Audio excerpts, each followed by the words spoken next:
Bonjour à tous, aujourd'hui, dérivation avec des composés. Ici, on a un exponentiel dans lequel on a mis un quotient, vous voyez, avec une racine carrée. Donc il y a un petit peu de travail déjà sur l'ensemble de définitions, on va quand même le redémontrer. Alors la première chose à savoir, c'est que l'exponentiel, ça ne pose aucun problème. Donc c'est pas lui qui va vous en amener. Les problèmes vont venir de ce qu'on a mis dedans. Donc vous voyez, f de x, c'est exponentiel de u de x ici. Avec u de x, qui est donc racine carrée de x moins 1 sur 2x plus 6. Donc les problèmes viennent de la racine carrée. Il faut que x moins 1 soit supérieur ou égal à 0 pour le domaine de définition. Et il faut que 2x plus 6 soit différent de 0. D'accord? Ça, c'est pour que f existe. Et donc, ça équivaut à x supérieur ou égal à 1 et x différent de moins 3. Donc, ça veut dire qu'il suffit de prendre x supérieur ou égal à 1. Donc, effectivement, le domaine de définition de f, eh bien, on peut prendre de 1 à plus l'infini. Attention, parce que quand on va dériver, il y a un petit problème avec la racine carrée. Racine carrée de u, eh bien, vous pouvez appliquer cette formule, que je rappelle, c'est u' sur 2 racines carrées de u. Elle est valable pour u, donc dérivable, et u strictement positif. Donc, ici, u va être dérivable si x est strictement plus grand que 1. Le dénominateur sera non nul, donc aucun problème, ça n'apportera pas de souci. Exponentielle non plus, c'est une composée qui est très pratique quand on met exponentielle. Donc, ici, eh bien, f est dérivable avec les formules sur 1 plus l'infini. Et voilà pourquoi vous avez peut-être remarqué qu'ici, le crochet était ouvert, alors que dans le domaine de définition, il était fermé. On va dériver sur l'ouvert en 1. Comment dérive-t-on? Eh bien là, c'est de la composée.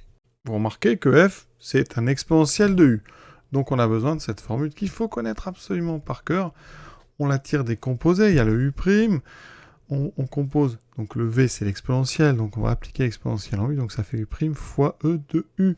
Et c'est notre u ici en fait qui va être difficile à dériver, parce que c'est un quotient avec une racine carrée à l'intérieur de u. Donc u, eh bien on va le dériver comme un quotient. Donc ici, on va prendre un petit peu de place. Voilà. Et on va le dériver à côté. Ici, alors, souci, il y a déjà un u, je l'ai appelé u. Donc si j'utilise la formule u sur v, il faut que je fasse attention à mes u et mes v. Donc ici, ce que je vais faire, je vais mettre un u comme ça rond et un v comme ça rond. Donc mon u rond, c'est racine carrée de x moins 1. Et mon v, ça sera 2x plus 6. Je vais avoir besoin de la dérivée de racine de x moins 1. Pour ça, j'applique la formule racine de u. Donc u', c'est la dérivée de ce qu'il y a dedans x moins 1. Dérivée de x moins 1, c'est 1 sur 2 racine de x moins 1. Vous voyez, ça se dérive très bien. V', c'est évidemment 2. On utilise ici la formule donc de dérivée u sur v, que vous connaissez par cœur. u'v moins uv' sur v carré. D'accord? Donc on va faire ce petit produit avec un moins. Donc conclusion. Alors je vais essayer de rentrer ça ici. U'. Ça va être donc, on divisera par v carré, donc 2x plus 6 au carré. Et en haut, on va avoir donc 1 sur 2 racines carrées de x moins 1 multiplié par 2x plus 6 moins 2 fois racine carrée de x moins 1. On va mettre en haut au même dénominateur maintenant. Il y a encore un peu de travail. Ça veut dire qu'ici, je vais multiplier, je vais le faire là, le deuxième terme par 2 sur racine carrée de x moins 1 pour avoir un même dénominateur. Donc en haut, je multiplie par 2 racine carrée de x moins 1. Et là, on a un produit un peu particulier.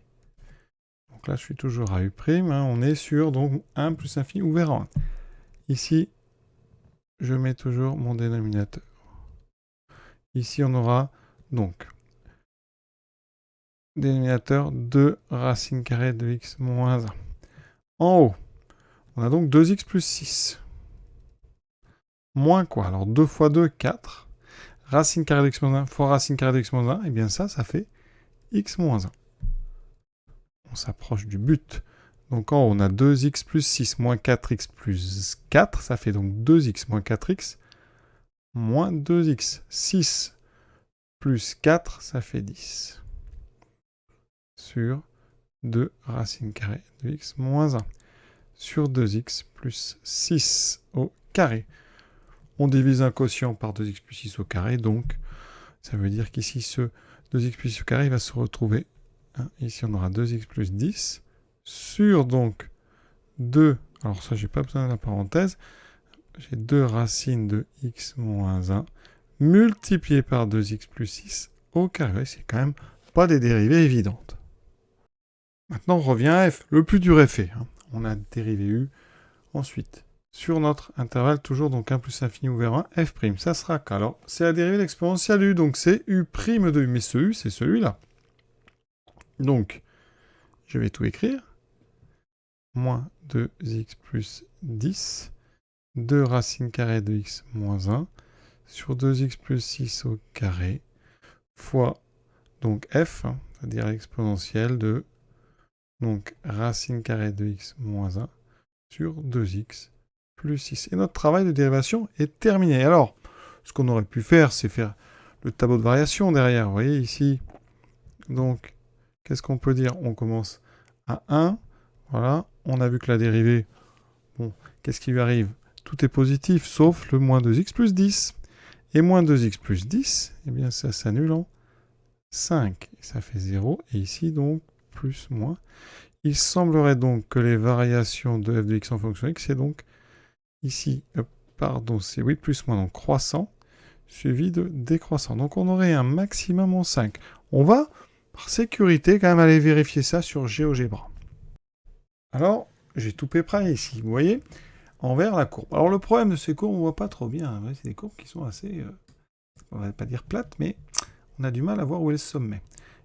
Donc ici, je trace, j'ai demandé à GeoGebra donc la dérivée, et elle me la trace. Et quand on fait un zoom sur cette dérivée, vous voyez, ici, je vais toucher à l'axe d'appuyer, on voit bien que ça s'annule effectivement. Cette dérivée s'annule en 5, ce qui confirme ce qu'on a trouvé, cette fonction-là.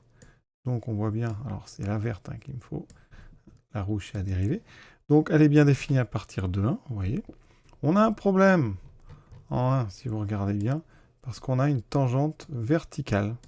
Et voilà pourquoi la fonction n'est pas dérivable en 1. On a une tangente trop raide au début, vraiment, c'est une tangente qu'on dit verticale, comme si son coefficient directeur c'était plus l'infini.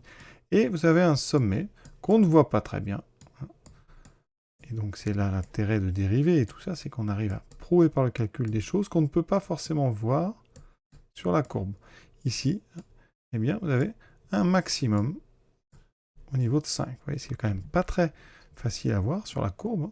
Et donc, voilà tout l'intérêt de dériver, et donc de savoir dériver des fonctions de ce style-là. Dériver quand même assez compliqué, on est vraiment dans des approfondissements ici du programme. C'est vraiment pour s'habituer à utiliser plusieurs formules dans une seule dérivation. Voilà, je vous souhaite une bonne fin de journée à tous et à bientôt.